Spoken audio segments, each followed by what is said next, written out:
No meio do sol escaldante, uma mulher grávida estava amarrada a um tronco no meio do nada, fraca, sem forças, enquanto urubus já começavam a rodear esperando o pior. Mas naquele momento, um fazendeiro apareceu, e a decisão que ele tomou mudaria o destino daquela mulher para sempre. O sol daquele outubro batia diferente. Não era o calor comum do cerrado goiano, aquele que a gente aprende a carregar junto com a roupa e o suor desde criança. Era um calor com peso, com intenção, o tipo que resseca o beiço antes mesmo do meio-dia e faz o horizonte tremer como se a terra estivesse respirando com dificuldade. Eu me chamo Eustáquio. Aqui no interior, entre Crixás e São Luís dos Montes Belos, me chamam de Taquinho desde que eu era pequeno, mas já faz muito tempo que ninguém me chama de nada com carinho. Sou um homem de 53 anos, pele curtida de décadas de sol, mão calejada de cabo de enxada e rédea, e um silêncio dentro do peito que foi crescendo devagar, como água subindo em poço fundo, sem que eu percebesse quando exatamente ficou cheio. Perdi minha mulher, generosa, e há 4 anos. Não foi de repente. Foi daquele jeito cruel que é lento o suficiente para você achar que ainda tem tempo e rápido o suficiente para provar que não tinha. Uma doença que começou como cansaço, virou fraqueza, virou silêncio, virou ausência. Ela foi saindo de mim aos poucos, como água escorrendo por entre os dedos, e quando eu fechei a mão já não tinha mais nada. Fiquei com a fazenda, com os bois, com o Barroso, meu cavalo ruão, teimoso, que conhece cada trilha do meu pedaço de Goiás melhor do que qualquer homem. E fiquei com uma rotina que preenchia os dias, sem necessariamente preencher a vida. Acordar com o galo, cuidar dos animais, percorrer os pastos, voltar, comer qualquer coisa, dormir, repetir. Naquele dia, eu tinha saído mais cedo do que o costume. A cerca do pasto dos fundos estava com um problema. Um pedaço de arame que eu vinha adiando há semanas, ocupado com outras coisas, ou, sendo honesto, só sem vontade mesmo. A fazenda tem 300 e poucos alqueires e eu cuido de tudo sozinho. Meu filho Reinaldo mora em Goiânia, trabalha em obra, liga toda quinzena. Minha filha Conceição casou e foi para o Mato Grosso. A vida levou eles, e eu entendo. A vida leva mesmo. Montei no Barroso ainda com o céu cor de cobre, aquele momento antes do sol aparecer de vez, quando a luz já existe, mas a fonte ainda está escondida. O cavalo bufou, sacudiu a cabeça, se acomodou comigo no lombo, com aquela resignação de quem já passou por muito e aprendeu a aceitar o que vem. O caminho até o pasto dos fundos cruzava uma área que eu chamava de Baixada do Angico, uma faixa de terra mais baixa onde o capim crescia mais verde, mesmo na seca, porque o lençol freático ficava mais perto. Tinha um brejo pequeno ali que nunca secava de todo, mesmo nos agostos mais duros. Alguns bois gostavam de ficar por lá. Eu passava por esse trecho todo dia quase sem olhar, de tanto que já conhecia. Mas naquele dia o Barroso parou sozinho antes que eu pedisse. As orelhas dele foram para frente primeiro. Depois ele levantou o focinho, cheirando o ar com aquela delicadeza inquieta dos animais que captam o que a gente ainda não vê. Eu já sabia esse sinal. Quando o Barroso para sem ser mandado, é porque tem algo diferente no ar. Levantei os olhos e vi os urubus. Eles rodavam no céu quente em círculos lentos, cada vez mais baixos, aquela espiral silenciosa que o homem do campo aprende a ler como se fosse escrita. No interior de Goiás, todo mundo sabe o que significa quando o urubu começa a descer desse jeito. Não em linha reta, não pousando de uma vez, mas girando, girando, avaliando, esperando o momento certo. Quase sempre tem morte por perto. Às vezes é um boi que caiu. Às vezes é um cachorro. Às vezes é pior. Puxei a rédea e fiquei parado, olhando. No meio do pasto seco, lá embaixo, debaixo de um sol que já estava alto e brabo, havia alguma coisa no chão. Longe demais para eu identificar de onde eu estava, mas perto o suficiente para eu ver que não era boi. O formato era outro, era menor, era diferente. Meu peito apertou. Toquei o Barroso devagar naquela direção, as pernas pressionando leve nos flancos, as rédeas frouxas para ele se sentir livre de parar se precisasse. O capim seco estalava embaixo dos cascos, aquele som seco de outubro que parece palha queimando. Quanto mais eu me aproximava, mais urubus apareciam. Vinham de direções diferentes, como se tivessem combinado. Alguns já estavam no chão, andando de um lado para o outro com aquele passo pesado e solene que tem algo de cortejo, devagar, paciente, como quem sabe que vai ganhar na espera. O urubu nunca tem pressa. Ele sabe que o tempo trabalha a favor dele. Foi quando eu vi direito. No meio do sol escaldante, fincado na terra seca do pasto, havia um tronco. Um tronco seco, morto, que devia ter sido o que restou de alguma árvore que a seca ou o raio tinha levado. E amarrada nesse tronco, amarrada, as costas contra a madeira, os braços presos atrás, havia uma mulher. Fiquei parado por um segundo que pareceu muito mais longo. A barriga dela era grande, redonda sob o vestido claro que o sol e a poeira tinham deixado cor de terra. Uma barriga de gravidez avançada, daquelas que a gente vê e sabe que o bebê está chegando. Não em semanas, talvez não em dias, talvez em horas. O rosto dela estava voltado para baixo, o queixo no peito, o cabelo escuro colado na testa de suor e poeira. Os lábios estavam rachados, brancos nas bordas do ressecamento. A pele do rosto e dos braços estava vermelha do sol. Não a vermelhidão de quem pegou sol por um dia, mas aquela queimadura séria de exposição longa que começa a formar bolha, que dói ao toque, que leva semanas para sarar se sarar. Por um segundo eu pensei que ela estivesse morta. Os urubus continuavam andando ao redor, a 2, 3 metros. Um deles se aventurou mais perto, um bicho grande, pescoço pelado cor de sangue seco, olhos pequenos e sem expressão. Então ela se mexeu. Foi pouco. Um tremor nos ombros, a cabeça tentando se erguer e não conseguindo de todo, mas foi o suficiente. "Sai!" gritei. A voz saiu mais alta do que eu planejei e o Barroso deu um tranco para frente, assustado comigo mais do que com os urubus. Os bichos bateram as asas pesadas, aquele som surdo de pena grossa cortando o ar, e levantaram voo aos trancos, voltando a rodear lá em cima.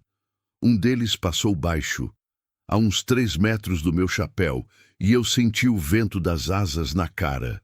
Desci do cavalo antes de ele parar direito, as botas afundando no capim seco, e fui até ela em passadas rápidas. As cordas eram grossas, sisal trançado, o tipo que se usa para amarrar carga em carroça.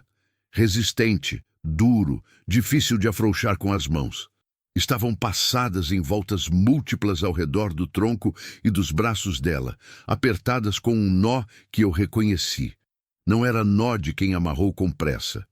Era nó de quem sabia amarrar e não queria que desamarrasse fácil. Os pés também. Amarrados à base do tronco com mais sisal, os tornozelos juntos, sem folga. Ela não tinha como se mover, não tinha como se proteger do sol, não tinha como espantar os urubus quando eles chegassem mais perto, não tinha como fazer absolutamente nada além de ficar ali, esperando. Quando ouvi meu barulho chegando, ela abriu os olhos devagar. Eram olhos escuros, fundos de exaustão, mas com algo ainda aceso lá dentro. Uma centelha pequena, obstinada, que se recusava a apagar. Ela me encarou por um instante sem entender, como se a mente estivesse atrasada em relação aos olhos, como se ela tivesse passado tempo demais sozinha com o pensamento e agora levasse um momento para processar que havia uma pessoa de verdade na frente dela. "Por favor", ela sussurrou. A voz era quase nada. Areia raspando em garganta seca. "Me ajuda." 2 palavras, mas o peso delas ficou no ar como pedra. "Já tô aqui", eu disse. Puxei o facão da bainha na cintura. A lâmina refletiu o sol por um segundo quando saiu. Passei por trás do tronco e comecei a trabalhar nas cordas. Eram 4 voltas no primeiro nó. O sisal estava úmido de suor, dela provavelmente de dias, e tinha endurecido num amálgama difícil. Encaixei a lâmina entre a corda e o tronco e fui cortando com cuidado, devagar o suficiente para não descuidar perto dos braços dela. Uma corda cedeu, depois a segunda. Fui para os pés. Eram 2 voltas mais um nó de reforço. Cortei as 2 em menos tempo. Voltei para a frente dela enquanto a última corda ainda caía. E aí, o corpo dela simplesmente entregou. Foi do jeito que acontece quando a pessoa segurou por tempo demais, quando a vontade era o único fio que estava sustentando tudo, e quando esse fio encontra um motivo para afrouxar, afrouxa de vez. Ela escorregou do tronco para frente e eu avancei os 2 passos que faltavam e a peguei antes do chão. Era leve. Leve de um jeito que preocupou. Não a leveza de pessoa pequena, mas a leveza de quem não come a tempo. Abaixei os 2 juntos, devagar, até o chão. Segurei o rosto dela entre as mãos, as palmas cobrindo as bochechas quentes de febre e sol. Ela abriu os olhos outra vez, com esforço, como se as pálpebras pesassem. Calma, eu disse. Você está segura agora? Ela ficou me olhando por um instante sem piscar. Então os olhos encheram de água e o choro veio. Não alto, não convulsivo, mas aquele choro silencioso de quem ficou tanto tempo sem poder chorar que quando vem não tem mais força para fazer barulho. Lágrimas descendo pelo rosto queimado, escorregando pelo queixo, caindo na terra seca que absorvia tudo sem deixar sinal. Fiquei quieto. Às vezes, a única coisa que a gente pode fazer é deixar. Lá em cima, os urubus ainda rodavam, mas eles já tinham perdido o que estavam esperando. Enquanto eu ficava ajoelhado naquela terra vermelha de Goiás, uma mão cobrindo a testa dela para fazer sombra, a outra segurando o facão que eu ainda não tinha guardado, um pensamento frio passou pela minha cabeça. Não de repente, mas devagar, como quem não quer chegar, mas chega assim mesmo. Se alguém amarrou aquela mulher ali com aquela corda, com aquele nó, essa pessoa não tinha feito isso por acidente. Não era descuido, não era loucura de momento. Era deliberado, calculado e cruel de um jeito que exigia intenção. E quem faz isso com uma mulher grávida num pasto isolado no interior de Goiás, amarrada a um tronco com cordas de sisal grosso, essa pessoa sabe onde ela está. Essa pessoa pode ter deixado ela ali para voltar. Olhei para minha volta. O pasto se abria em todas as direções, plano, aberto, sem lugar para se esconder. O que significava que eu também não tinha como me esconder se alguém chegasse pela estrada de terra que cortava o limite da propriedade lá longe. O Barroso estava parado a uns 10 metros, me observando com aquela calma pesada que ele tem quando fareja que a situação é séria, mas está esperando minha decisão. Precisava tomar uma, e precisava tomar depressa. Você consegue me ouvir? Perguntei baixando o rosto perto do dela. Ela assentiu. Pequeno, mas claro. Tem quanto tempo você está aqui? Os lábios dela se mexeram. Eu me aproximei mais para ouvir. Desde ontem à noite, ela disse. Cada palavra era um esforço. Eles me deixaram quando o sol estava baixando, quase 24 horas. Sol de outubro em Goiás. Sem água, sem sombra, com uma barriga de 9 meses. Como você se chama? Uma pausa. Como se o próprio nome precisasse ser lembrado de um lugar longe. Valdirene. Tô te levando para minha fazenda, Valdirene. Tem água, tem teto, tem o que você precisar. Mas eu preciso que você me ajude a subir no cavalo. Consegue? Ela me olhou. Naqueles olhos fundos e cansados, passou alguma coisa que eu não soube nomear.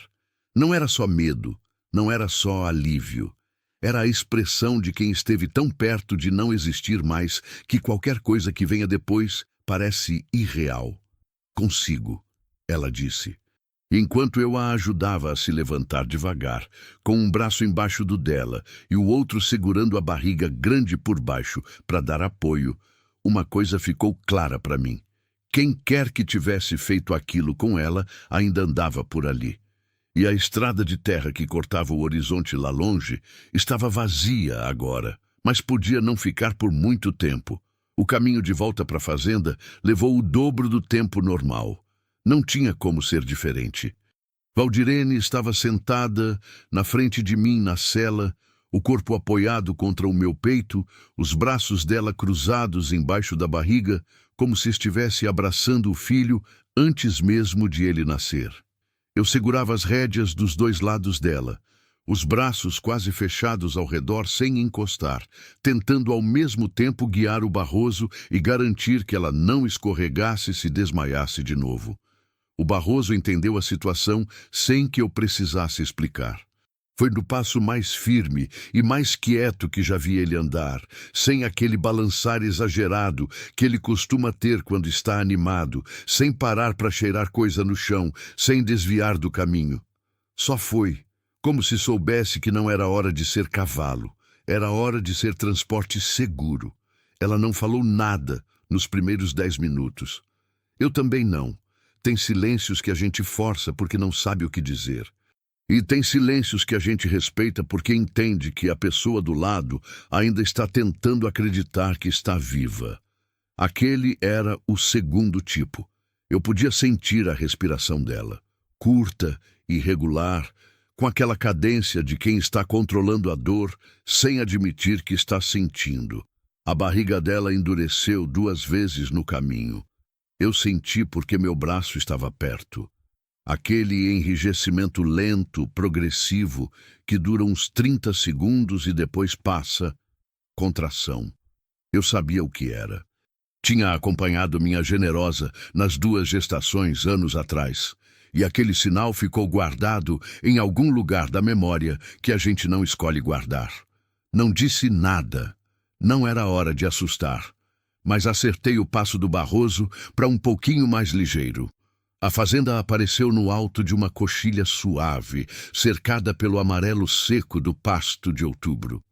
Uma casa de alvenaria simples, pintada de branco, que o tempo foi tornando bege, com varanda na frente e quintal nos fundos, onde ficavam o paiol. O chiqueiro vazio fazia anos, e o galinheiro que eu ainda mantinha por hábito mais do que por necessidade. Ao lado, o curral e o bebedouro dos bois.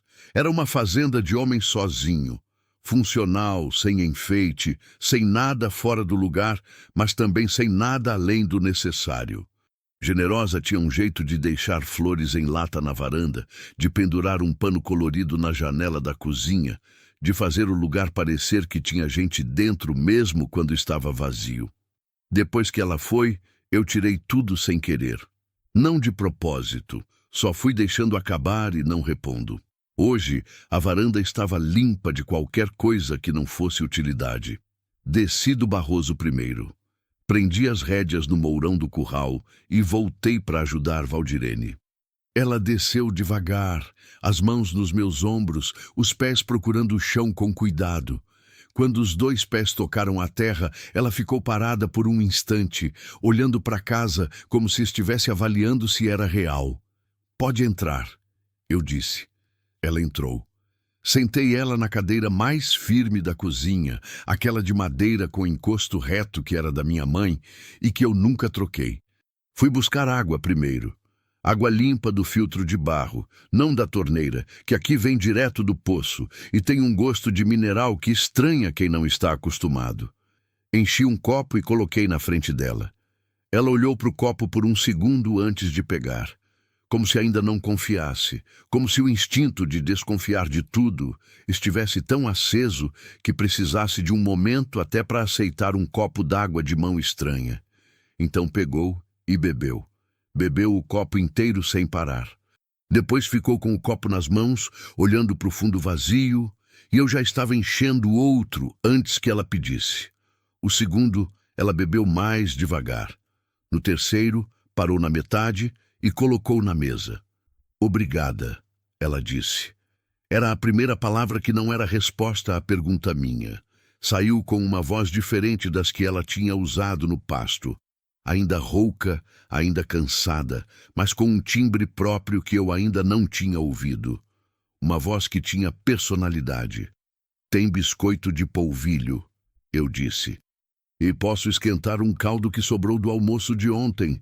Não é grande coisa, mas é comida de verdade. Ela assentiu. Enquanto eu acendia o fogão e colocava a panela, fiquei de costas para ela e deixei o silêncio ficar um pouco mais.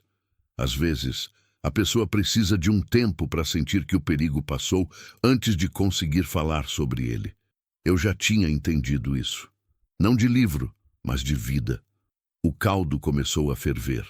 Coloquei numa tigela funda, com uma colher, e coloquei na mesa junto com o pacote de biscoito. Ela comeu devagar, com cuidado, quase metódico. Não com gula de quem está morrendo de fome, mas com a cautela de quem aprendeu, na força que estômago vazio não aceita pressa. Eu me sentei do outro lado da mesa e fui enrolando um cigarro que não ia acender dentro de casa por respeito, só para ter o que fazer com as mãos. Foi ela quem quebrou o silêncio. O senhor não vai me perguntar nada? Olhei para ela. A luz da cozinha, sem o sol brabo do pasto, ela parecia diferente. Mais nova do que eu tinha pensado lá fora. Talvez 20 e poucos anos, talvez menos. Tinha hematomas nos pulsos, onde as cordas tinham marcado. A queimadura no rosto e nos braços estava mais visível agora, vermelha e brilhante. Os cabelos escuros estavam embaraçados, cheios de poeira. Mas os olhos eram alertas, inteiros. Quando você quiser contar, você conta, eu disse. Não precisa ser agora. Ela ficou me olhando por um momento. A maioria das pessoas pergunta logo. A maioria das pessoas não achou você do jeito que eu achei.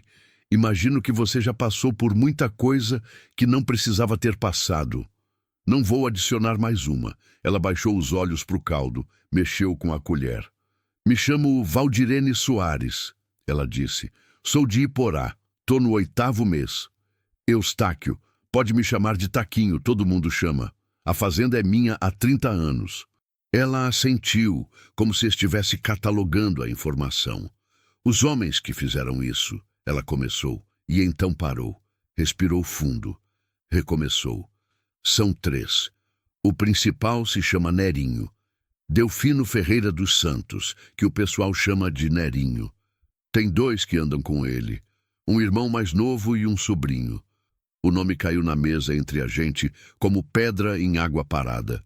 Eu reconheci. Não pessoalmente. Nunca tinha cruzado com o homem cara a cara.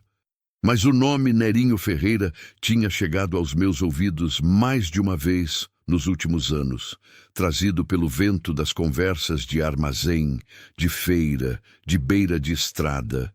Era o tipo de nome que vem junto com baixar a voz. Grileiro. Homem que resolvia disputa de terra de um jeito que não passava por cartório nem por juiz. Tinha uma área que ele reivindicava numa região entre Crixás e Mozarlândia, e quem cruzasse o caminho dele com documento diferente do que ele queria ver, ia ter problema. Ele tem uma fazenda lá pro lado de Crixás, eu disse com cuidado. Ela me olhou. O senhor conhece ele? Conheço o nome. Não é a mesma coisa. É suficiente para saber que é perigoso. É suficiente para isso, sim. Ela abaixou os olhos de novo. Passou a mão na barriga com um gesto automático, daqueles que a pessoa nem percebe que faz. A mão indo para a barriga como quem verifica que ainda está lá, que ainda está inteira. A terra onde eu moro, ela disse, era do meu pai. Ele morreu em março. Deixou para mim. Tem escritura, tem registro, tem tudo certo, mas fica numa área que o Nerinho quer para expandir a criação dele. Ele foi lá 2 vezes pedindo para eu vender. Nas 2 vezes eu disse que não ia vender. E aí ele foi buscar outro jeito. Na 3ª vez não foi ele que foi o irmão e o sobrinho. Me pegaram na estrada quando eu voltava da cidade. Ela parou. Disseram que era aviso, que eu ia assinar o papel ou ia ficar por aqui mesmo. O silêncio que veio depois desse por aqui mesmo era o tipo que pesa. Mas não me mataram logo. Não, ela disse. Acho que não queriam o problema de um corpo. Acharam que o sol e os urubus resolveriam e pareceria acidente, ou que eu ia morrer de parto lá mesmo e... Ela não terminou a frase. Não precisava. Fiquei olhando para o cigarro que eu tinha enrolado e não tinha acendido. Pensei em algumas coisas ao mesmo tempo, como a gente faz quando uma situação pede raciocínio, mas o coração está querendo entrar na frente. Tem alguém que você possa ligar? Família? Algum conhecido? Tenho uma tia em Jussara, mas ela é velha e mora sozinha. Não ia adiantar muito. Polícia. Ela me olhou de um jeito que tinha uma resposta inteira dentro. Não era descaso, era experiência. Era o olhar de quem já tentou, ou de quem conhece gente que tentou e sabe como termina quando o homem do outro lado tem dinheiro, terra e o tipo de relação que se cultiva em anos de favores trocados. O delegado de Crixás é compadre do Nerinho, ela disse simplesmente. Fechei os olhos por um segundo. E o da cidade mais perto daqui?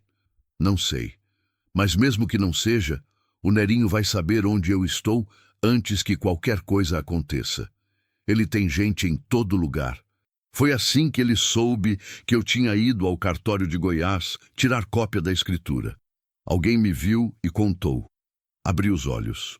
Olhei para ela. Ela estava me olhando de volta com aquela expressão que não era de pedido. Era de avaliação. Ela estava me lendo. Tentando entender que tipo de homem eu era, o que eu ia fazer com o que ela tinha me contado. Se eu era seguro ou se em 20 minutos eu ia estar ligando para alguém que eu não devia ligar. Não ia. Mas eu entendia que ela não tinha como saber isso ainda. Você vai ficar aqui essa noite, eu disse. A cama do quarto dos fundos é boa, tem banheiro do lado. Amanhã a gente pensa no próximo passo com a cabeça mais descansada. O senhor não tem medo de se meter nisso? A pergunta era direta, merecia resposta direta. Tenho, eu disse. Mas te deixar sozinha nessa situação também não é uma opção que eu consigo aceitar. Então vou ficar com o medo e fazer o que precisa ser feito. Ela ficou me olhando por um tempo longo. Então, pela primeira vez, desde que eu a tinha encontrado naquele pasto, ela deixou os ombros baixarem de verdade. Aquela tensão que tinha segurado o corpo dela desde o momento em que eu a tirei do tronco. Aquela rigidez de quem está esperando o próximo golpe. Afrouxou um pouco. Não sumiu, mas afrouxou.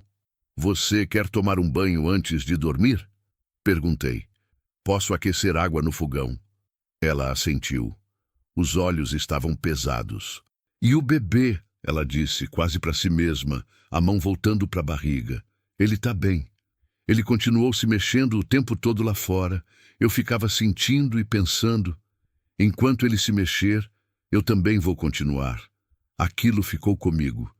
Enquanto eu aquecia a água e buscava uma toalha limpa do armário, uma toalha que era de generosa, bordada nas pontas, que eu nunca tinha conseguido me desfazer, fiquei pensando no que era isso.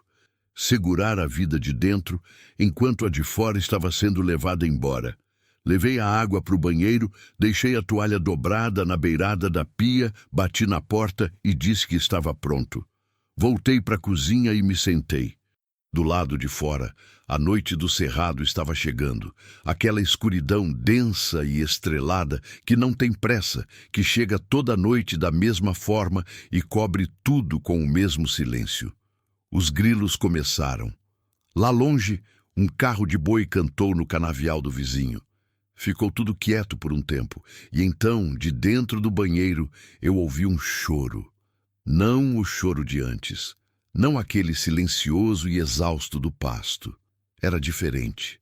Era o choro de quem estava sozinha, com a própria dor pela primeira vez em muito tempo, sem precisar segurar para não mostrar fraqueza, sem precisar economizar energia para sobreviver. Era o choro de quem finalmente se sentiu segura o suficiente para desabar. Fiquei sentado, não bati na porta, não chamei, só fiquei ali, do lado de fora, presente sem invadir. Às vezes, é isso que a gente pode oferecer. Não solução, não conselho, não palavra certa, só presença.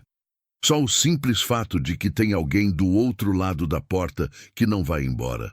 Quando ela saiu, os olhos estavam inchados, mas o rosto estava mais limpo, de poeira, de tensão, de algumas coisas que só a água e o choro conseguem lavar. Obrigada, ela disse de novo, com a mesma palavra, mas um peso diferente. O quarto é aquele ali, eu disse apontando. Tem uma tranca por dentro. Pode usar. Ela entendeu o que eu estava dizendo com aquilo. Entrou, fechou a porta.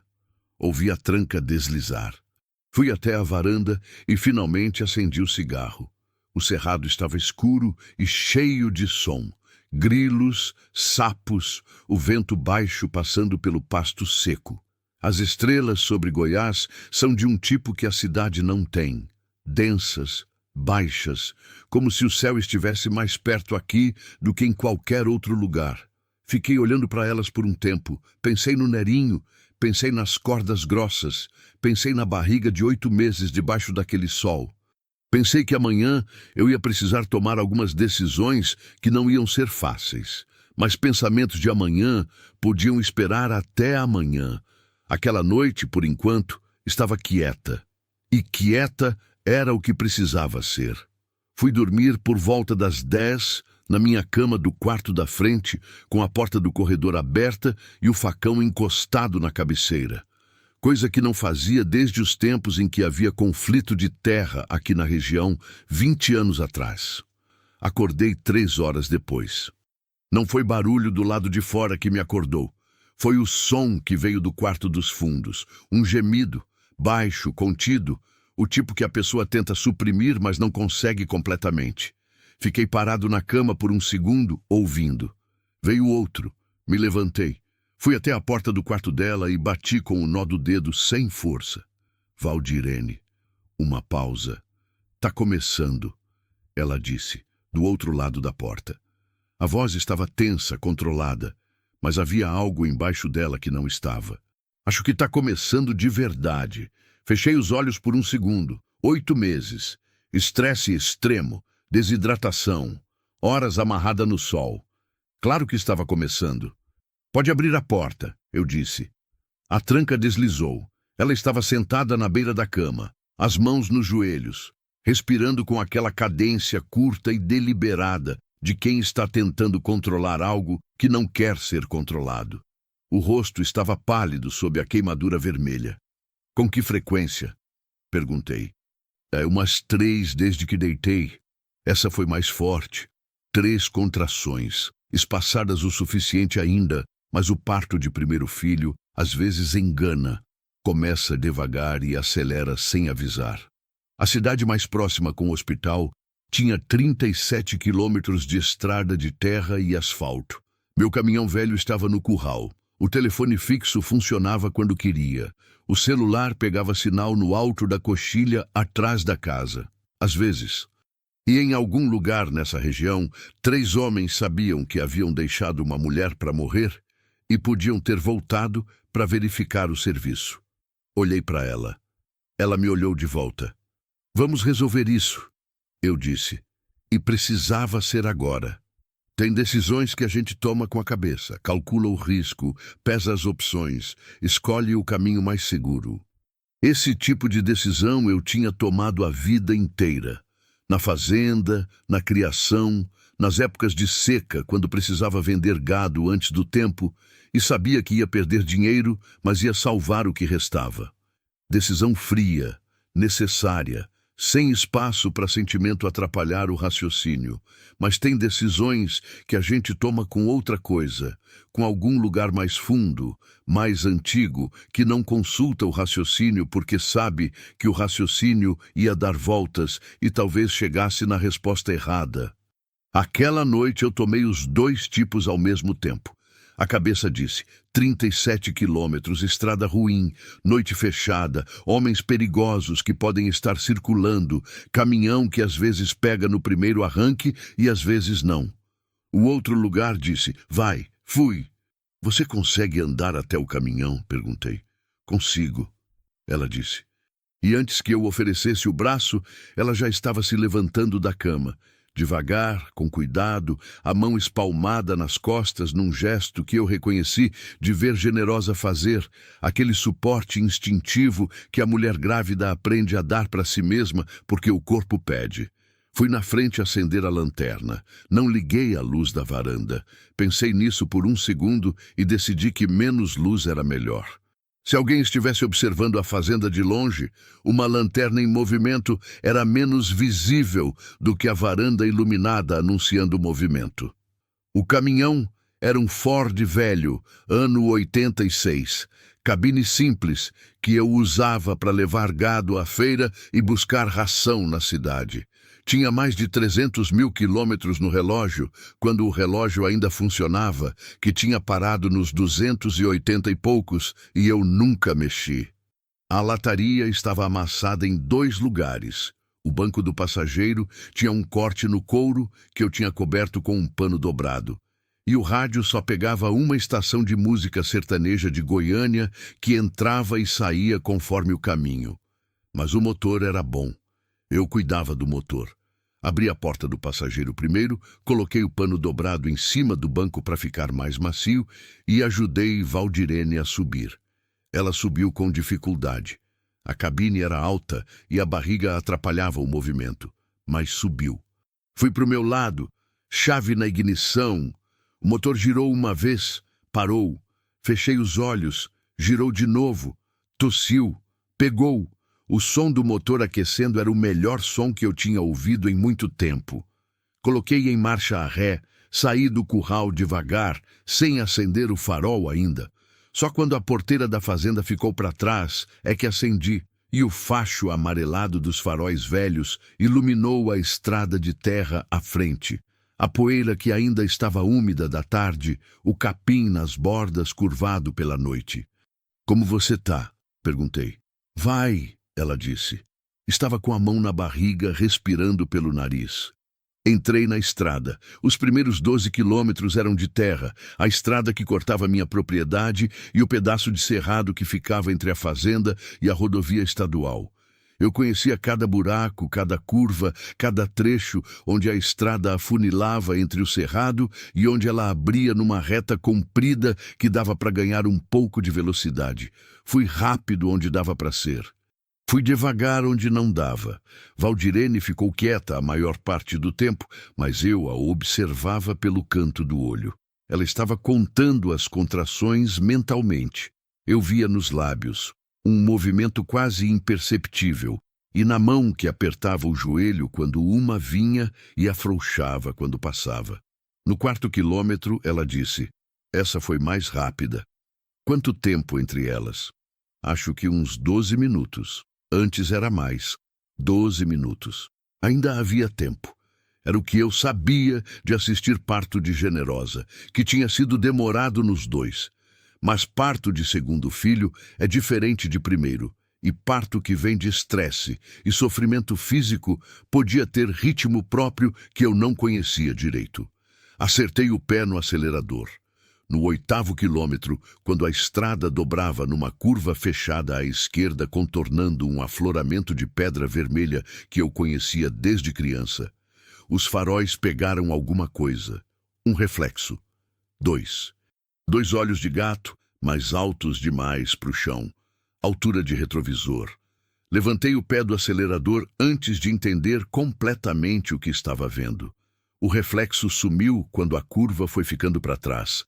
Mas eu tinha visto tempo suficiente.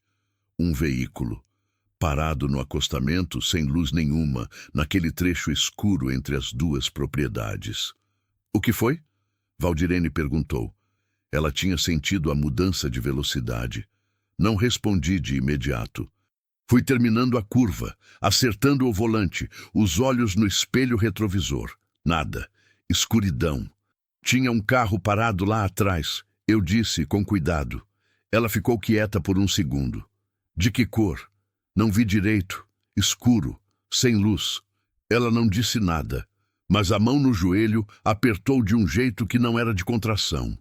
Acertei o pé no acelerador de volta. O caminhão respondeu com aquele urro velho e confiável. e a estrada de terra foi passando debaixo a uma velocidade que eu normalmente não usava de noite. Os buracos sacudiam a cabine, o banco rangia, o pano dobrado no assento dela escorregou um pouco e ela segurou com a mão sem tirar os olhos da estrada à frente. 2 quilômetros depois, os faróis de trás apareceram. Distantes ainda, mas eram faróis. Um veículo que tinha saído do acostamento e entrado na estrada na mesma direção que eu. Podia ser coincidência. Era tarde da noite numa estrada de terra no interior de Goiás. Praticamente não havia tráfego naquele horário. Qualquer veículo naquela estrada, naquele momento, era no mínimo digno de atenção. Mas coincidências ficam mais difíceis de acreditar quando você arrancou uma mulher grávida de um tronco naquela mesma tarde.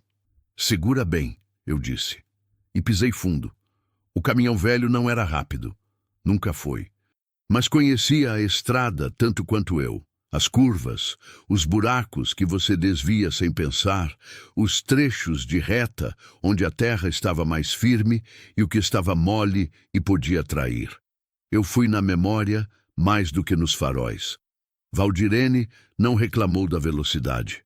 Ficou com uma mão na barriga e a outra agarrada na alça acima da janela, o corpo absorvendo os solavancos sem fazer som. Tinha uma qualidade de silêncio nela que eu fui percebendo ao longo daquele dia. Ela não gastava palavra nem energia à toa. Só usava quando precisava. Os faróis atrás continuavam. Não chegavam mais perto, mas não sumiam. Nos últimos 2 quilômetros antes da rodovia estadual, a estrada de terra subia uma coxilha e depois descia numa reta longa. No alto da coxilha, por uns 30 segundos, o caminhão ficava exposto, silhueta visível contra o céu, antes de sumir na descida. Quando cheguei no alto e comecei a descida, olhei para o espelho. Os faróis de trás sumiram. Fiquei olhando por alguns segundos. Nada. 2 explicações. Ou o veículo tinha parado, ou tinha apagado os faróis. Nenhuma das duas me deixou tranquilo.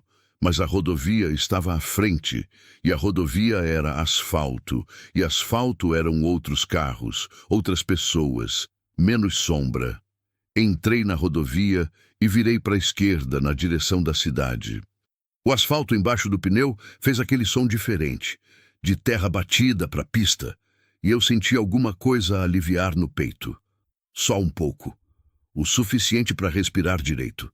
"Tô vendo a placa", disse. 23 quilômetros. Ela assentiu. E então? Vem outra. A contração durou mais que as anteriores. Eu vi na tensão dos ombros dela, na mandíbula que fechou, na respiração que saiu em pequenas ondas curtas pelo nariz. Contei mentalmente. Quase 50 segundos. Quando passou, ela ficou com os olhos fechados por um momento. "Tão ficando mais longas", ela disse. "Tô indo o mais rápido que esse caminhão aguenta." "Eu sei." Mais uma pausa. "Você tem filho?" Ela perguntou. A pergunta me pegou no meio do pensamento. 2, já crescidos. "A mãe dele está aqui?" "Não. Ela foi há 4 anos." Valdirene abriu os olhos e me olhou de lado. "Sinto muito." "Obrigado." Ficamos quietos por 1 quilômetro inteiro. Só o motor, o asfalto, o vento entrando pela fresta da janela que não fechava de todo. "O meu filho", ela disse devagar, como quem está formando o pensamento enquanto fala. "Não tem pai. O homem foi embora quando eu disse que estava grávida. Simplesmente foi. Então vai ser eu e ele." Eu não disse nada. Não era o tipo de coisa que pedia resposta. "Mas eu já decidi", ela continuou. "A terra do meu pai vai ficar. Não vou assinar nada. Essa terra é o único lugar que ele vai ter que é dele de verdade, mesmo antes de nascer. Não vou deixar tirar." Olhei para frente, para os faróis cortando a madrugada no asfalto vazio. Pensei em Generosa. Pensei no quanto ela seria capaz de fazer pelo que era dela de verdade. Pensei que mulher com aquela qualidade de determinação carrega o mundo no peito e às vezes o mundo não merece. "Não vai tirar", eu disse. Não era promessa fácil, mas era a única coisa honesta que eu tinha para dizer. A cidade se anunciou antes de aparecer. Aquela luminosidade baixa no horizonte que o interior tem quando a noite está fechada. O brilho amarelado que vaza das ruas para cima e fica suspenso no ar como névoa de luz. Entramos pelo acesso principal, passamos pela praça onde a estátua do fundador ficava sempre com uma pomba em cima da cabeça, cruzamos o bairro novo que tinha crescido nos últimos anos, com as casinhas todas iguais, e chegamos na Santa Casa, o único hospital da cidade, 2 andares, fachada branca com a cruz vermelha que parecia maior de noite. Parei na entrada da emergência, desci correndo, fui até a janela do balcão. Mulher grávida, 8 meses, contrações a cada 10 minutos, ela ficou presa no sol por quase um dia. Falei de uma vez, sem parar. A moça atrás do balcão já estava chamando alguém antes de eu terminar a frase. Vieram com cadeira de rodas. Eu fui buscar Valdirene, abri a porta do caminhão, ajudei ela a descer. Ela colocou a mão no meu braço para se apoiar e antes de sentar na cadeira me olhou. Você não precisa ficar, ela disse. Vou ficar. Pode ser demorado. Tenho tempo. Ela ficou me olhando por um segundo, aquela avaliação outra vez. Aquele olhar que media, que pesava, que tentava entender o que eu era. Então assentiu. Sentou na cadeira. A enfermeira começou a empurrar. Eu fechei o caminhão e entrei atrás. A sala de espera da emergência de madrugada tem um silêncio diferente de qualquer outro lugar. Não é o silêncio do campo, que é cheio de som, de bicho, de vento, de terra respirando. É um silêncio de suspensão. De pessoas segurando a respiração, esperando notícia, de fluorescente zumbindo no teto, de relógio de parede que avança devagar demais. Sentei numa cadeira de plástico duro perto da janela e fiquei olhando para o estacionamento lá fora. Estava quase vazio. Um carro da família de alguém, um mototáxi que esperava o turno, a minha caminhonete velha com a lataria amassada refletindo o poste. Fiquei olhando para a entrada da cidade, para a estrada que vinha de onde eu tinha vindo. Nada, por enquanto. A enfermeira veio até mim 40 minutos depois. O senhor é família dela? Sou o vizinho, fui eu que trouxe. Ela me olhou com aquele jeito profissional que não revela nada. Ela deu entrada bem, tá em observação. O bebê tá com batimento bom, mas ela tem desidratação severa e as contrações aceleraram.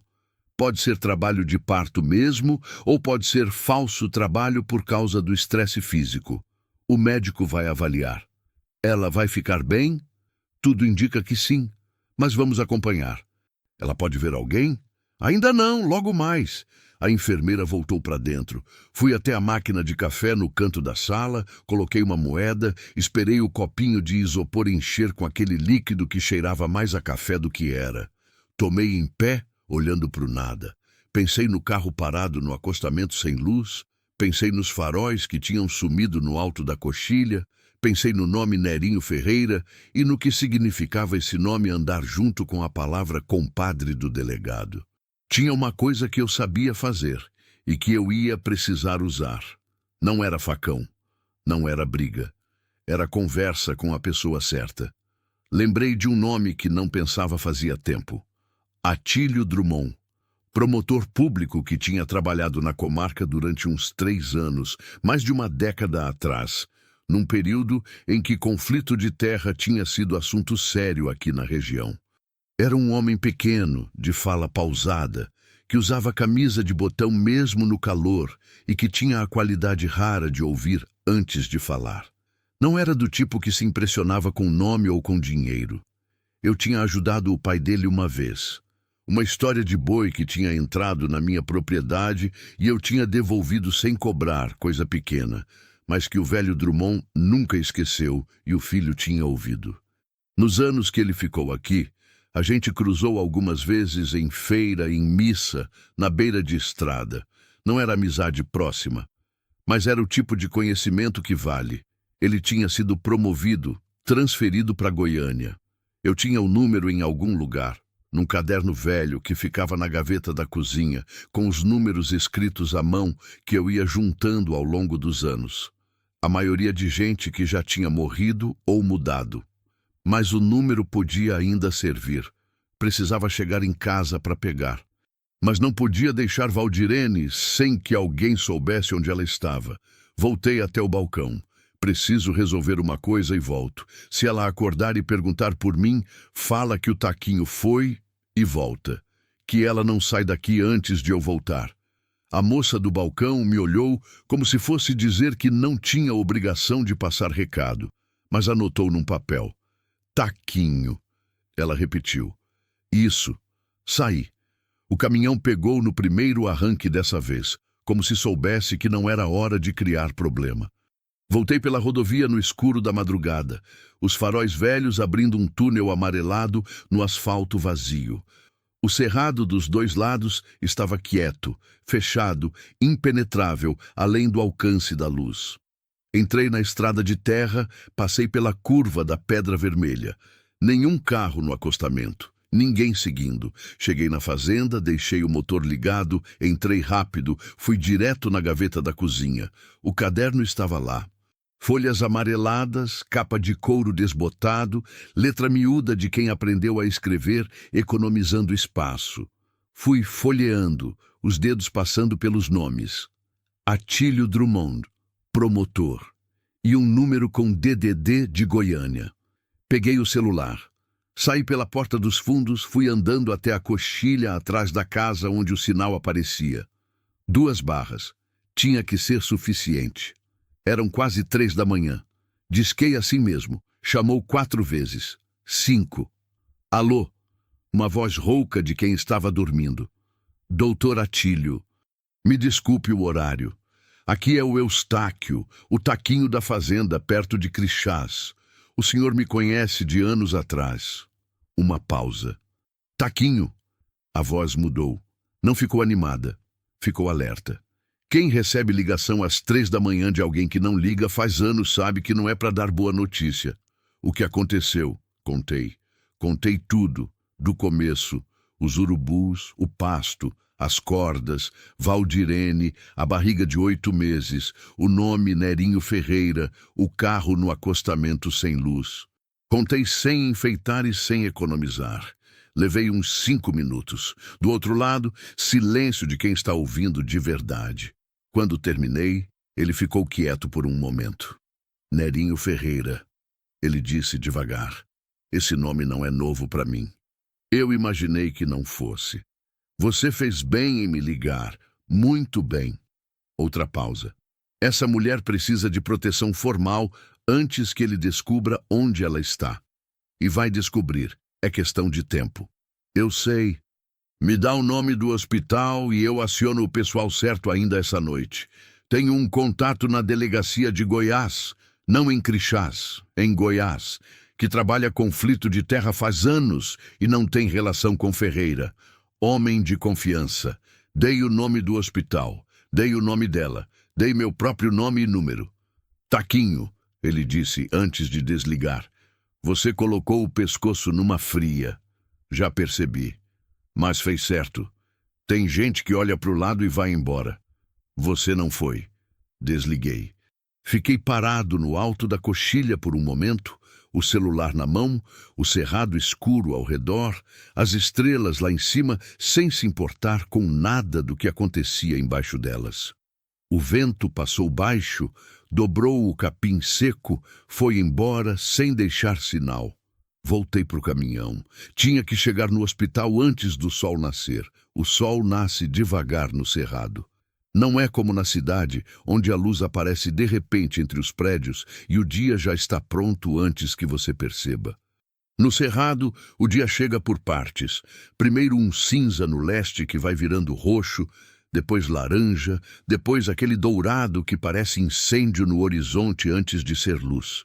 Tem uns 20 minutos entre o escuro e o claro em que o mundo fica numa cor que não tem nome certo. E é nesses 20 minutos que a gente percebe que o cerrado é mais bonito do que merece o esquecimento que recebe. Eu vi esse nascer do sol pela janela da sala de espera do hospital. Tinha voltado às 4 e pouco da manhã, estacionado o caminhão no mesmo lugar, entrado pela mesma porta. A moça do balcão tinha mudado. Agora era um rapaz jovem, de óculos, que me olhou com aquela expressão neutra de quem já viu tudo e nada mais surpreende em plantão de madrugada. A mulher que deu entrada mais cedo, eu disse. Valdirene Soares. Ele olhou no sistema. Ainda em observação. Sem visita por enquanto. Sentei na mesma cadeira de plástico duro. Encostei a cabeça na parede. Não dormi. O corpo estava cansado, mas a cabeça não cooperava. Ficava rodando nos mesmos pensamentos sem chegar a lugar nenhum. Fiquei assim até o sol aparecer. Às 6h40 da manhã, a enfermeira que tinha me atendido antes voltou.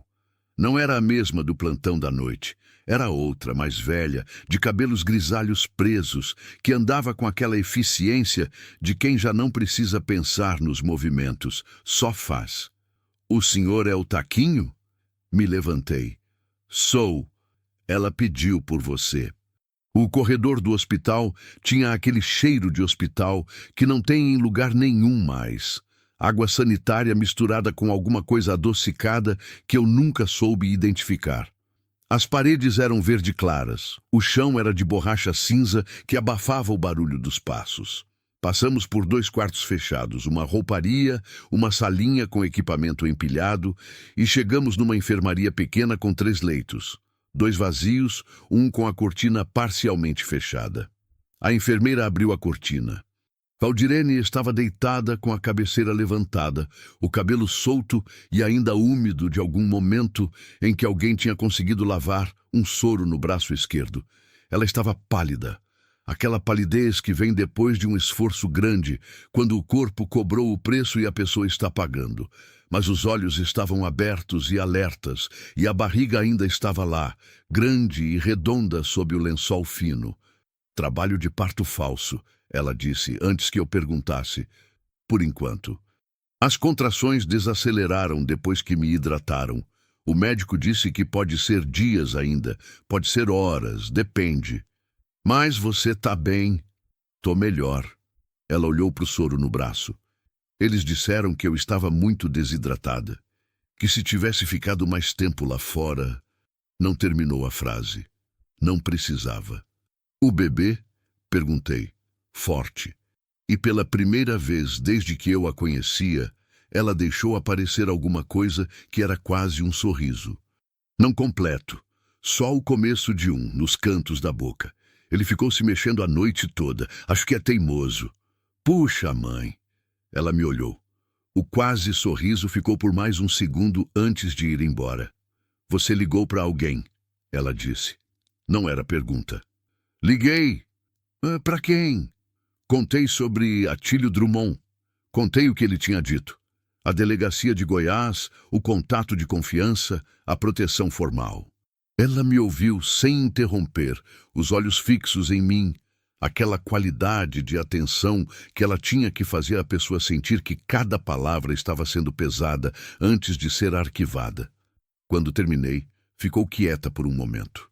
Você acha que funciona? Acho que é o melhor caminho que existe dentro da lei. Pausei. Que é o único caminho que eu conheço andar. E se não for suficiente? Não respondi de imediato.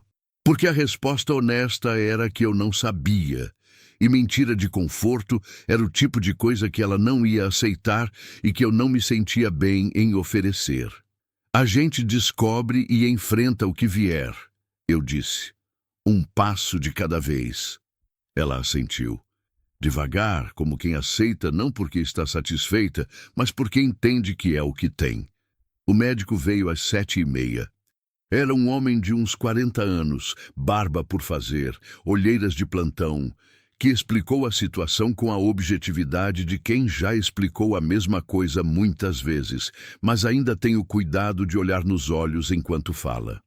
As contrações tinham cedido com a hidratação, o que indicava que o trabalho de parto ainda não tinha se estabelecido de vez. O bebê estava bem posicionado, batimento cardíaco regular, sem sinal de sofrimento fetal. Mas ela ia ficar internada. Desidratação severa, mais histórico de estresse físico extremo durante a gestação. Não era coisa para mandar para casa com receita. Quando o médico saiu, fiquei mais um tempo no quarto. Ela dormiu por um período curto, aquele sono leve de quem está exausta, mas não se permite ir fundo. Eu fui buscar um café na máquina, voltei, sentei na cadeira de plástico ao lado da cama. O sol tinha subido e estava entrando pela janela estreita do quarto.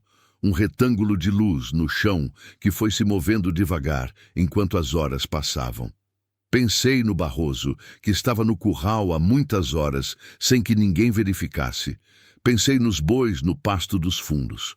Pensei na cerca que eu tinha saído para consertar na manhã anterior e que ainda estava com o problema porque aquela manhã tinha terminado de um jeito que eu não tinha como prever. A fazenda esperava.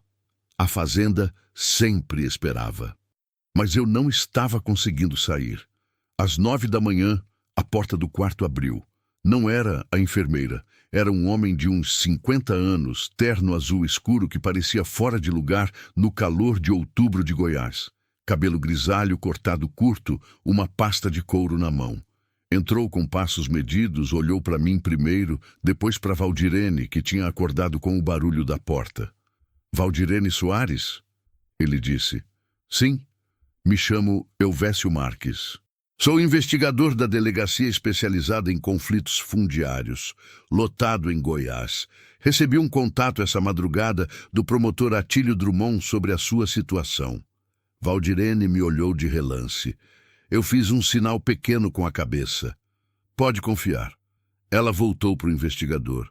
Pode sentar, ela disse. Elvésio Marques era do tipo que faz pergunta e anota sem comentar.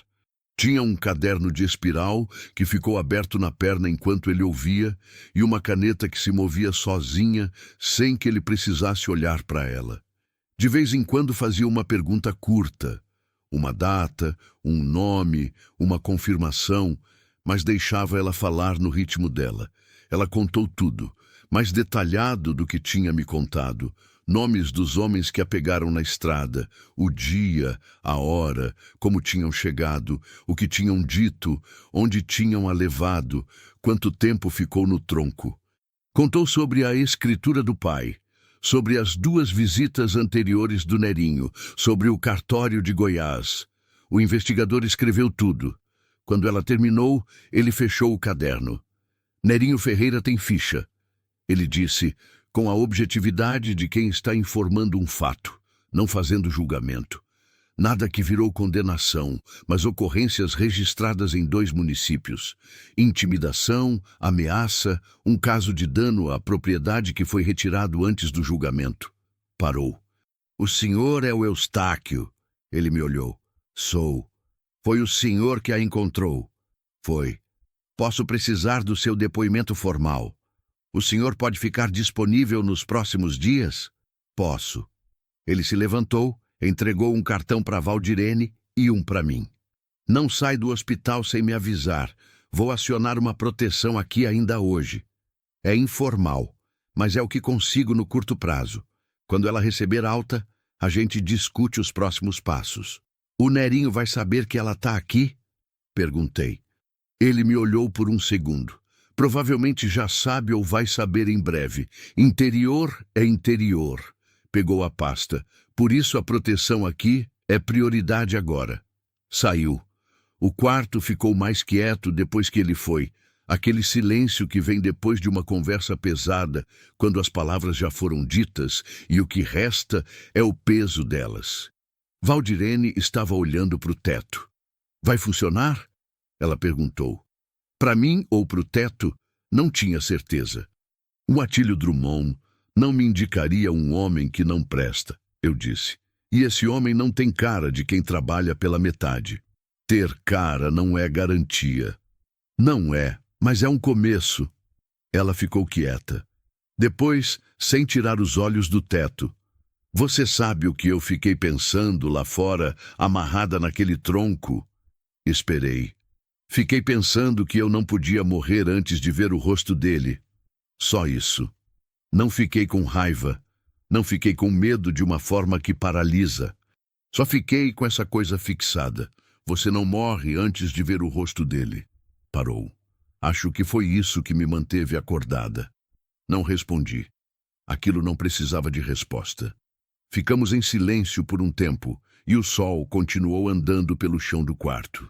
Saí do hospital às 10 da manhã. Precisava voltar para a fazenda, cuidar dos animais, pegar algumas coisas. Disse para Valdirene que voltava à tarde. Ela disse que não precisava. Eu disse que ia assim mesmo. Ela não insistiu. O caminhão estava no estacionamento onde eu tinha deixado intacto a lataria amassada, reluzindo no sol da manhã. Entrei, liguei, saí pela rua principal. Foi na segunda esquina que eu vi. Uma caminhonete preta, vidro fumê, parada do lado de fora de uma padaria. Não teria chamado minha atenção em outra circunstância. Caminhonete preta com vidro fumê é o veículo mais comum no interior de Goiás. Tem uma em cada 5 porteiras. Mas essa estava parada com o motor ligado. E quando eu passei, ela entrou no tráfego atrás de mim. Continuei andando. Virei na próxima rua, que não era o caminho que eu ia tomar. Era uma rua paralela que dava numa praça e depois voltava para a avenida principal por outro lado. A caminhonete virou também. Fiz mais uma volta desnecessária pela rua de trás da prefeitura. A caminhonete ficou. Parei o caminhão no meio-fio. Esperei. A caminhonete parou a uns 50 metros atrás. Fiquei olhando para o espelho retrovisor. Não dava para ver nada através do vidro fumê. Nem quantos eram, nem quem era. Peguei o celular. Liguei para o número do investigador Elvésio. Chamou 2 vezes. Marques, aqui é o Taquinho. Tem uma caminhonete preta me seguindo aqui na cidade. Parei. Ela parou. Não consigo ver quem é pelo vidro. Uma pausa curta. Placa? Olhei pelo espelho. Angulei até conseguir ler. Dei a placa. Não sai do lugar. Eu ouvi ele falar com alguém em segundo plano, a voz abafada. Tem uma viatura a 6 minutos de você. Onde você está exatamente? Dei a rua, o ponto de referência. Fica no caminhão. Não desce, não confronta. 6 minutos. Desliguei. Fiquei olhando para o espelho. A caminhonete não se mexeu. Eu também não. Foram os 6 minutos mais compridos que eu passei em muito tempo.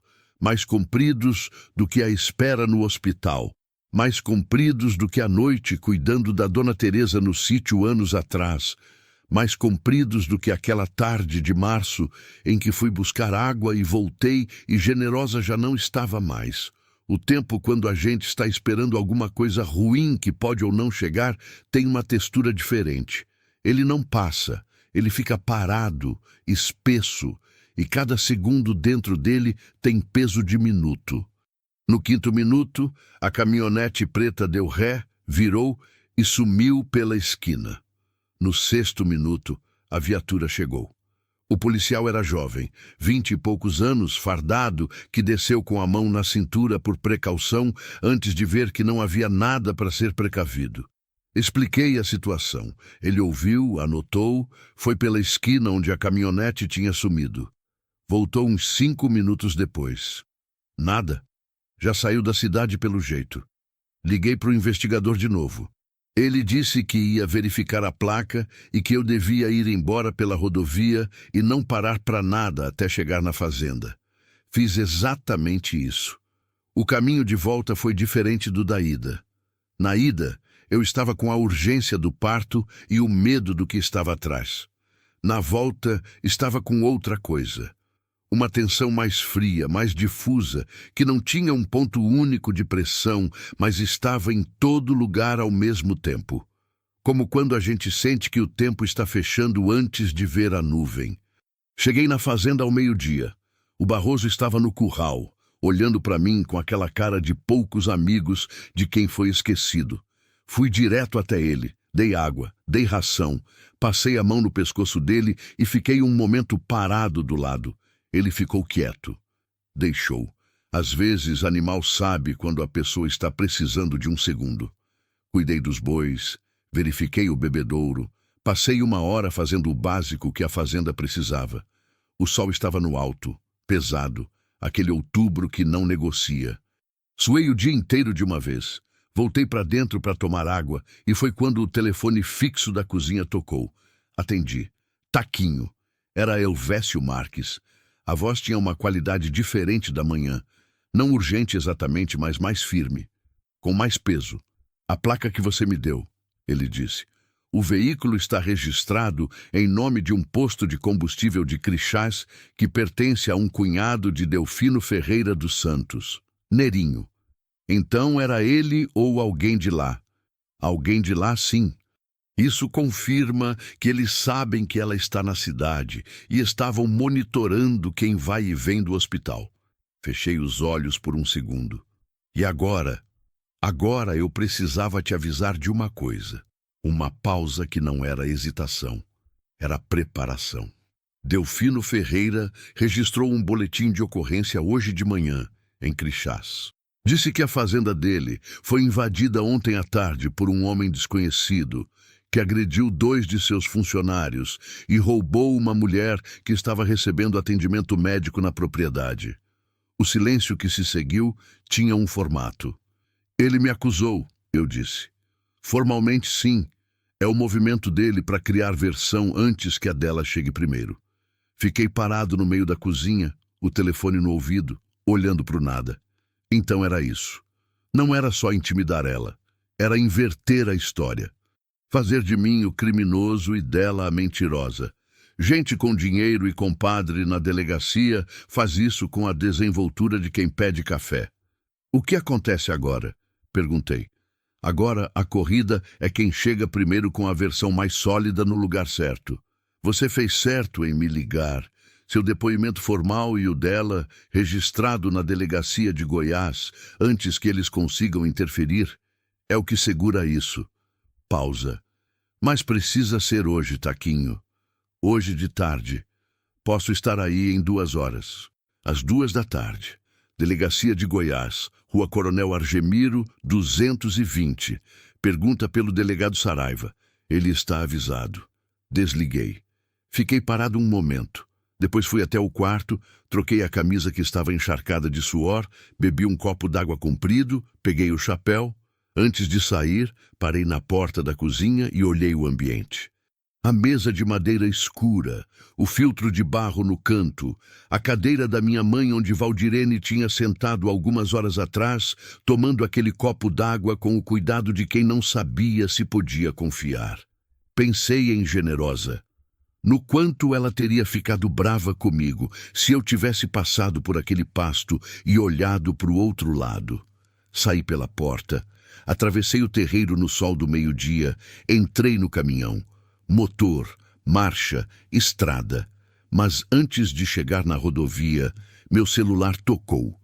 Número desconhecido. Atendi. Silêncio por 2 segundos.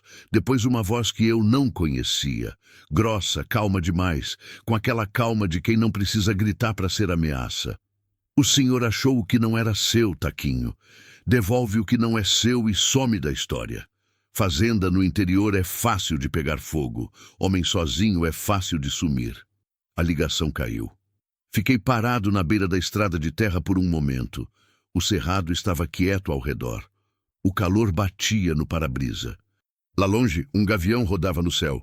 Peguei o celular de novo. Liguei para o Elvésio. Me mandaram ameaça agora.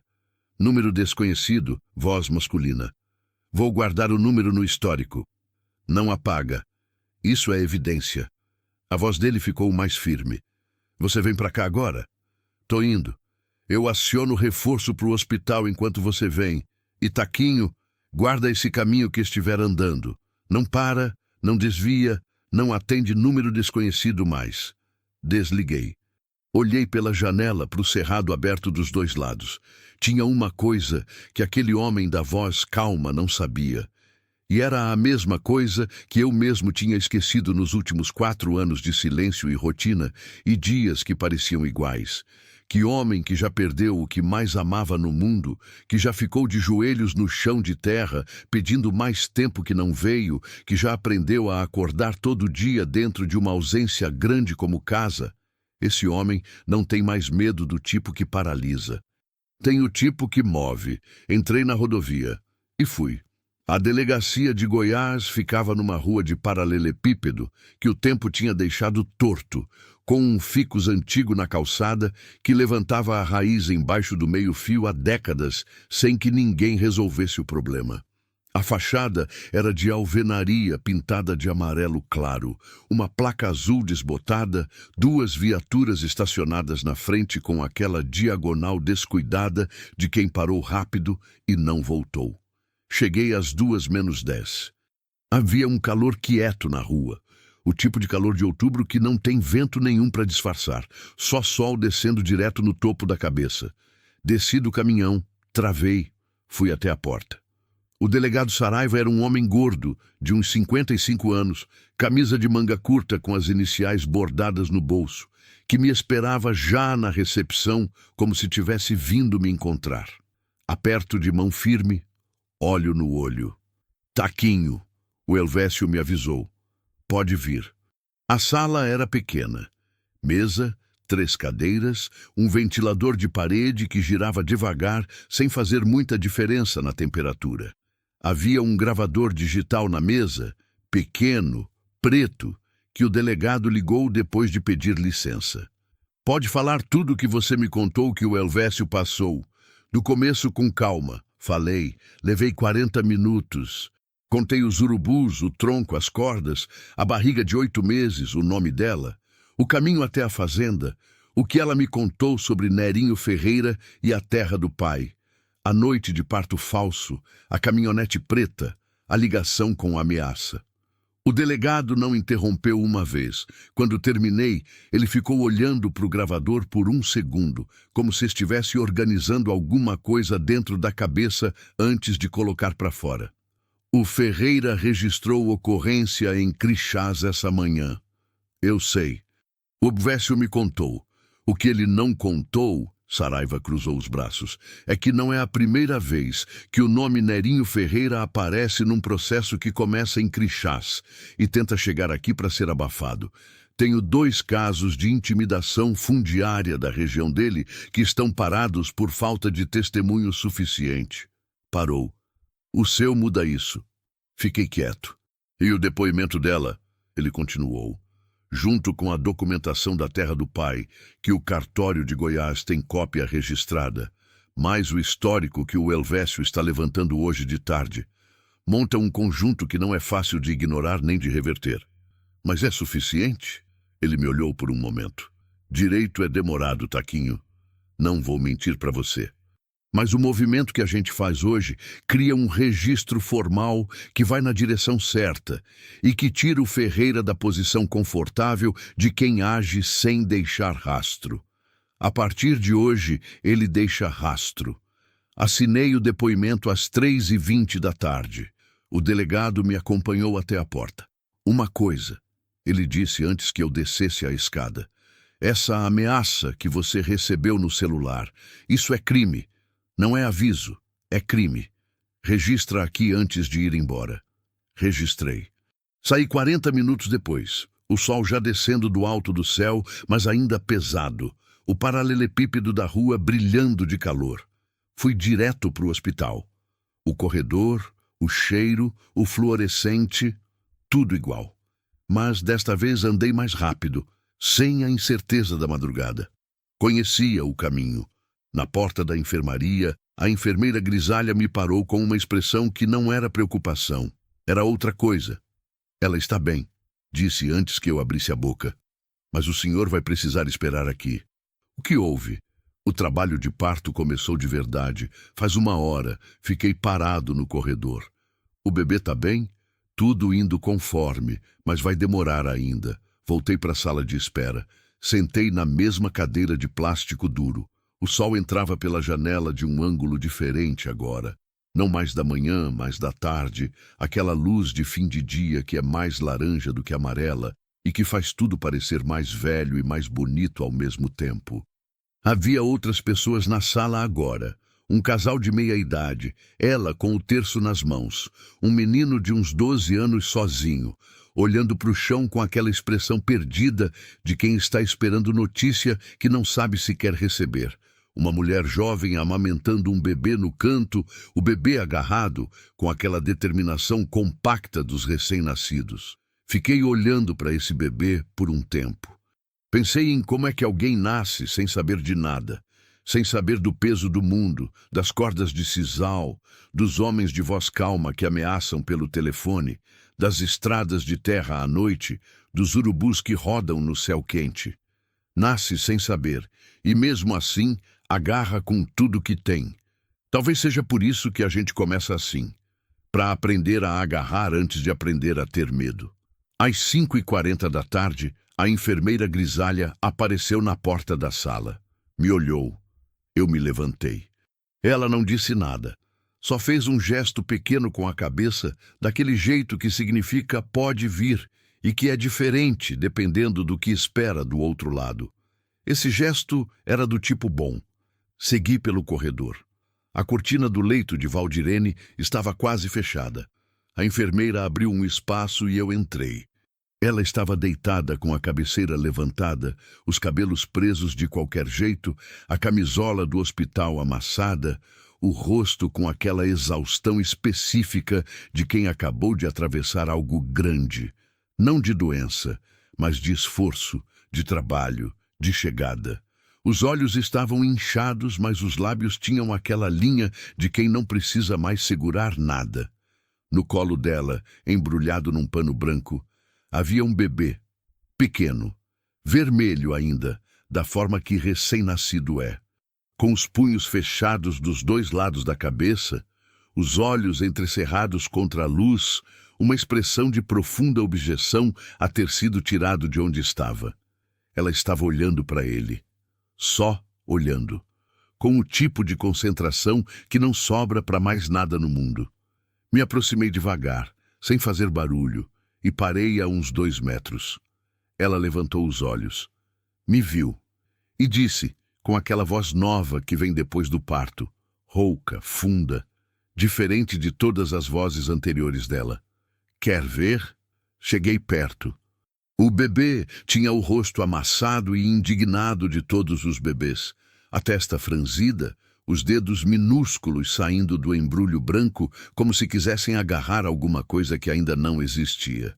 Como vai chamar? Perguntei. Ela ficou olhando para ele por um momento. Ernesto, ela disse. Era o nome do pai dela, fiz as contas. Ernesto era o nome do pai de Valdirene. O homem que tinha morrido em março, cujo terreno era o motivo de tudo, o ponto de partida e de chegada de uma história que poderia ter terminado de um jeito muito diferente. É um bom nome, eu disse. É. Ela abaixou os olhos para o bebê de novo. Ele vai crescer numa terra que é dele. Vou garantir isso. Não respondi. Não porque discordasse, mas porque aquilo não precisava de resposta. Era uma declaração, não uma pergunta. O bebê fez um movimento pequeno com os lábios. Aquele reflexo involuntário de sucção que parece que estão provando algo que não está lá. Ficamos os 3 em silêncio por um tempo. Saí do quarto às 6 da tarde. No corredor, Elvésio Marques estava encostado na parede com a pasta na mão, o terno azul escuro do mesmo jeito da manhã, como se o homem não suasse. Taquinho, investigador. Bom resultado hoje de tarde, ele disse. Seu depoimento, o dela que tomamos aqui às 3 horas, as cópias da escritura do cartório, tudo protocolado no sistema antes das 4. Fez uma pausa. E a placa da caminhonete veio no nome do cunhado do Ferreira, como eu disse. Com a ameaça no celular registrada, ele está em posição muito ruim agora. Isso resolve. Não de uma vez. Mas cria um conjunto de evidências que torna muito difícil a versão dele se sustentar. O processo vai. Pode demorar meses, pode demorar mais, mas vai. E ela fica segura enquanto isso? Estamos trabalhando nisso. Tem algumas opções, medida protetiva, transferência temporária com a tia em Jussara enquanto a situação esfria, acompanhamento formal. Ele me olhou. Ela ainda tem que decidir o que quer. É vida dela, assentiu. Correto. Mas ela não está mais sozinha nisso, ele disse. E havia alguma coisa no jeito que ele disse isso, que não era só protocolo. Era o jeito de quem escolheu esse trabalho porque acredita que importa.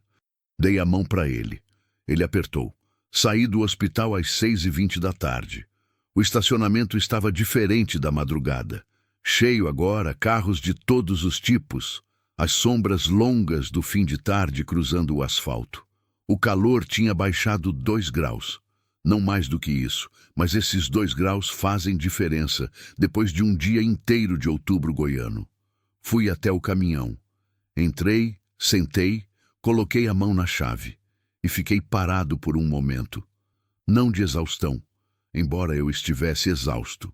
Não de medo, embora eu soubesse que a situação não estava resolvida de vez e que os próximos dias podiam trazer complicação. Fiquei parado por causa de alguma coisa que eu não conseguia identificar direito, uma coisa que estava no peito, num lugar diferente de onde a dor fica.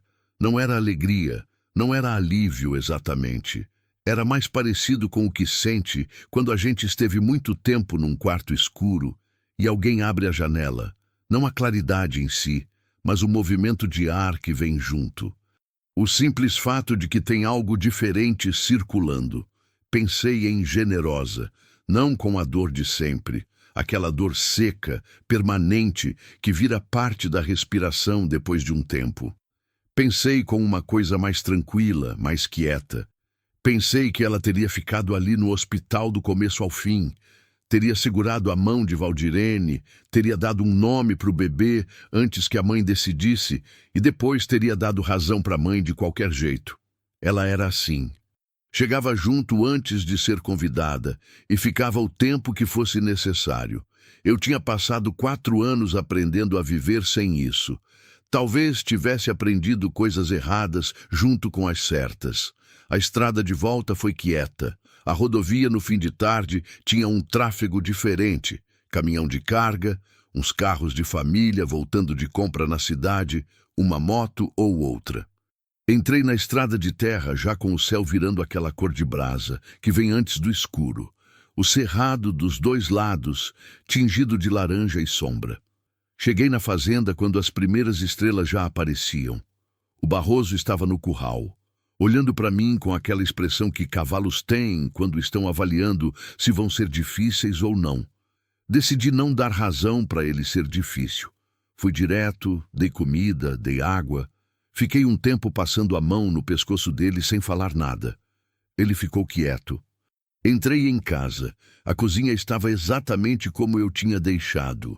O copo d'água ainda no escorredor, a tigela de caldo lavada e virada, a cadeira da minha mãe encostada na mesa. Aquela ordem específica das casas de pessoa sozinha, onde cada coisa fica no lugar porque ninguém passa e desloca. Fiz café, sentei à mesa. Bebi devagar, olhando pela janela para o quintal que a noite já estava tomando, o contorno do paiol se perdendo na escuridão, as estrelas começando a aparecer em quantidade. Primeiro uma, depois 10, depois a multidão habitual que o interior de Goiás tem no céu e que eu já estava tão acostumado que às vezes esquecia de ver. O telefone fixo tocou. Atendi. Taquinho! Era Elvésio. Só para te avisar. A caminhonete preta foi flagrada numa blitz de rotina na saída de Crixás há 1 hora. 2 homens. Um deles é o irmão mais novo do Ferreira. Os 2 foram conduzidos para prestar esclarecimento sobre a ocorrência da manhã e sobre a ameaça registrada no seu celular. Fiquei parado. E o Nerinho? Por enquanto, quieto. Mas o cerco está se fechando de um jeito que não tem como ele não saber. Uma pausa. Você está bem? Tô. Descansa. Amanhã vai ter mais coisa para resolver. Mas hoje foi um bom dia. Desliguei. Fiquei olhando para o telefone por um segundo, depois o coloquei de volta no gancho. Um bom dia, pensei nessa frase, no quanto ela carregava. Tinha começado com urubus descendo em espiral sobre um pasto seco. Tinha passado por madrugada de hospital. Ameaça de telefone, depoimento, nascimento e a notícia de que 2 homens que queriam que uma mulher morresse num tronco de sisal estavam sendo chamados para dar explicação. Um bom dia, sim. Saí para a varanda depois do café. A noite do cerrado estava plena, aquele escuro denso e estrelado, que é diferente de qualquer outro escuro do mundo, com o som dos grilos e sapos criando aquela camada de som que parece silêncio até você prestar atenção e perceber que é cheio. Um carro de boi cantou lá longe, aquele som esticado e melancólico que o povo do interior conhece desde criança e que a cidade nunca ouviu. Acendi um cigarro. Fiquei olhando para o pasto escuro, para o contorno do cerrado no horizonte, para as estrelas. Pensei no Ernesto, o bebê com os punhos fechados e a cara indignada, que tinha chegado ao mundo numa tarde de outubro de Goiás, depois de uma história que nem ele ia saber tão cedo, mas que um dia ia saber, porque Valdirene era do tipo que conta. Pensei na terra do avô que ele ia herdar, naquele pedaço de Goiás que tinha virado ponto de disputa, que tinha quase custado a vida da mãe dele, que ia continuar sendo dele porque uma série de coisas tinha acontecido na ordem certa, no dia certo. Pensei em quanto um pedaço de terra pode guardar. Memória de quem viveu nela, trabalho de mão que já não existe mais, cheiro de chuva em época certa, o som específico do vento naquele capim e não em outro. E pensei que talvez seja por isso que a gente luta por terra. Não pelo valor, não pelo tamanho, não por orgulho, mas porque terra guarda os mortos e sustenta os vivos ao mesmo tempo, e tem poucas coisas no mundo que fazem isso. O cigarro acabou. Fiquei um tempo mais sem ele, só os braços cruzados no peito, o frescor da noite chegando devagar. Antes de entrar, fiz uma coisa que não fazia faz anos. Fui até o pequeno canteiro do lado da varanda, onde Generosa plantava tempero e flor misturado.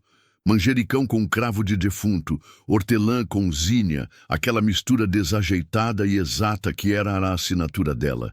Depois que ela foi, o canteiro foi secando, e eu nunca replantei. Virou só terra solta com um resto de alecrim seco no canto que sobrevivia por teimosia. Fiquei olhando para esse canteiro por um momento. No escuro, a terra solta tinha uma cor quase preta, úmida ainda do orvalho que tinha começado a cair. Peguei um punhado dessa terra, aquela terra que ela tinha escolhido, que ela tinha preparado com as mãos, que ela tinha molhado e cuidado durante anos, sem nunca pedir que eu ajudasse porque gostava de fazer sozinha. Deixei escorrer pelos dedos.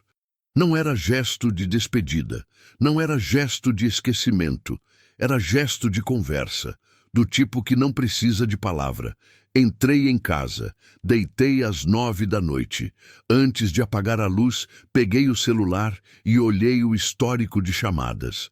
O número desconhecido da ameaça estava lá, registrado, documentado, transformado de ameaça em evidência, que é o que acontece quando a gente não deixa a coisa ficar só dentro da cabeça. Apaguei a luz. O escuro do quarto era completo, daquele jeito do interior, onde não há luminosidade de rua, não há vizinho com televisão acesa, não há sinal de cidade chegando pela janela. Só escuro de verdade, que é diferente de escuro de falta. É escuro de completude, de noite que é inteiramente noite. Fiquei de olho aberto por um tempo, olhando para o teto invisível. Pensei que amanhã ia ter mais coisa. Ia ter o processo que ia demorar. Ia ter talvez complicação que eu ainda não conseguia prever. Ia ter a decisão de Valdirene sobre onde ficar, sobre a terra, sobre como criar um filho sozinha num pedaço de Goiás que tinha gente que não queria ela ali. Ia ter tudo isso. Mas hoje tinha tido um bebê chegando ao mundo com os punhos fechados. Hoje tinha tido uma mulher olhando para o filho, com aquela concentração que não sobra para mais nada. Hoje tinha tido terra escorrendo pelos dedos no canteiro da varanda. Fechei os olhos e dormi. De verdade, fundo, daquele sono que vem quando o corpo sabe que o dia foi usado inteiro e não sobrou nada desperdiçado.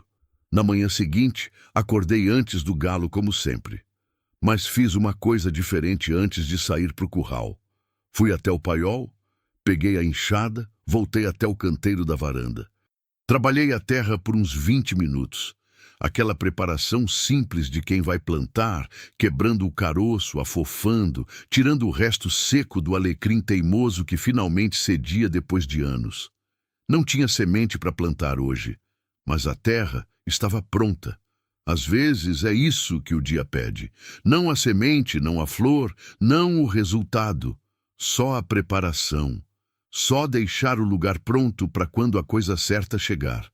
Guardei a enxada. Fui buscar o Barroso. Montei. A estrada de terra estava à frente. A poeira vermelha ainda quieta daquela hora. O cerrado nos dois lados, abrindo devagar com a luz nova. O horizonte era uma linha clara e limpa, sem nuvem, com aquela promessa de dia inteiro pela frente que outubro às vezes tem quando não está pesado demais. O Barroso foi devagar no início, aquecendo os passos, as orelhas para frente. Eu deixei ele ir no ritmo dele. Tem coisa que a gente aprende com cavalo. Aprende que o caminho não precisa ser apressado para ser certo. Aprende que conhecer o terreno embaixo do casco é mais importante do que chegar rápido. Aprende que o animal que vai na frente mostrando o caminho não está fugindo, está indo. Fui. O sol começou a subir, e o cerrado de Goiás, que guarda tanta coisa no silêncio e na terra vermelha e no vento que passa abaixo no capim seco, abriu como abre todo dia, sem fanfarra, sem aviso, sem precisar de ninguém para autorizar. Só abriu. E eu estava lá para ver.